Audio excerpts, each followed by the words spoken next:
Et pour mieux comprendre ce dossier de Groenland, on a le plaisir d'accueillir au bout du fil Nihal Shaf'i, qui est chercheuse en sciences politiques et stratégiques.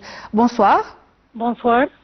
Alors, pourquoi le Groenland est-il devenu mardi un enjeu stratégique central pour les États-Unis et pourquoi ce dossier revient-il avec autant de force?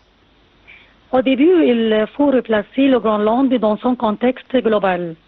Et ce n'est pas un sujet nouveau, mais bien un nœud stratégique qui a évolué avec les transformations du système international.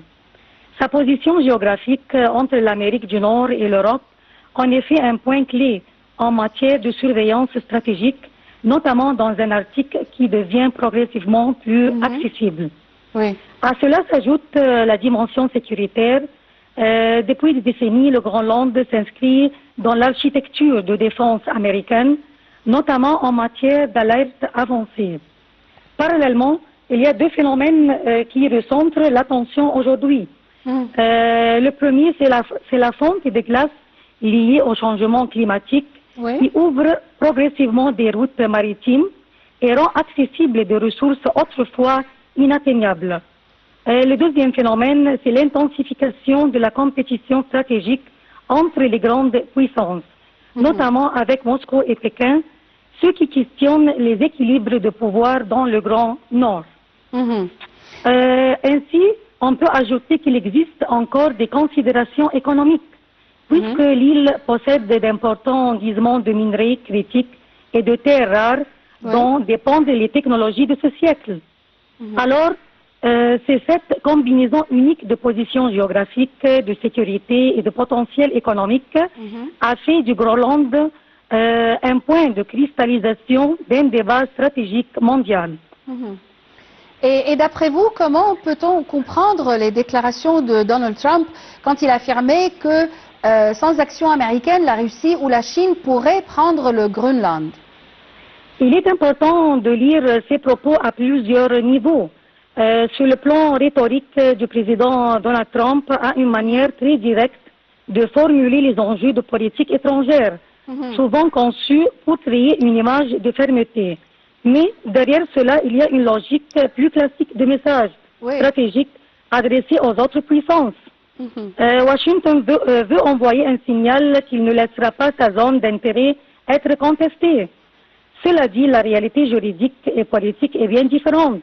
Le Groenland est un territoire autonome au sein du Royaume du Danemark, membre de l'OTAN, et a déclaré récemment qu'il n'accepterait sous aucune circonstance un changement de souveraineté imposé. Oui, et donc, tout d'un coup, il y a 3 autres pays qui se battent pour le prendre.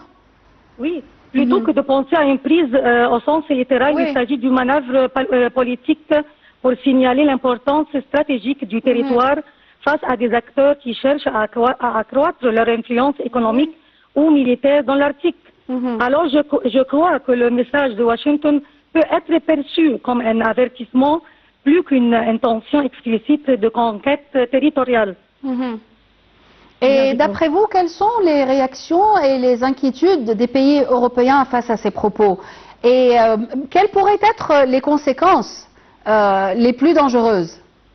Les réactions en Europe ont été marquées par une ferme insistance sur le respect de la souveraineté et du droit international. Pour le Danemark et le gouvernement groenlandais, la question n'est pas seulement stratégique, mais politique et identitaire. Ils ont clairement refusé toute idée de cession ou de prise de contrôle. Tandis qu'au niveau de l'Union européenne et de l'OTAN, ces déclarations ont soulevé des inquiétudes sur la cohésion de l'Alliance. Certains responsables encore européens ont rappelé que toute action unilatérale dans un territoire d'un État allié pourrait gravement fragiliser la solidarité transatlantique. Plus largement, ce débat illustre un dilemme central de notre époque. Comme concilier coopération internationale pour gérer l'Arctique, climat, commerce, recherche, avec la rivalité croissante entre grandes puissances qui veulent sécuriser des avantages stratégiques et économiques. Alors cette tension dépasse le cas de Groenland et pose des questions sur l'avenir de la gouvernance arctique.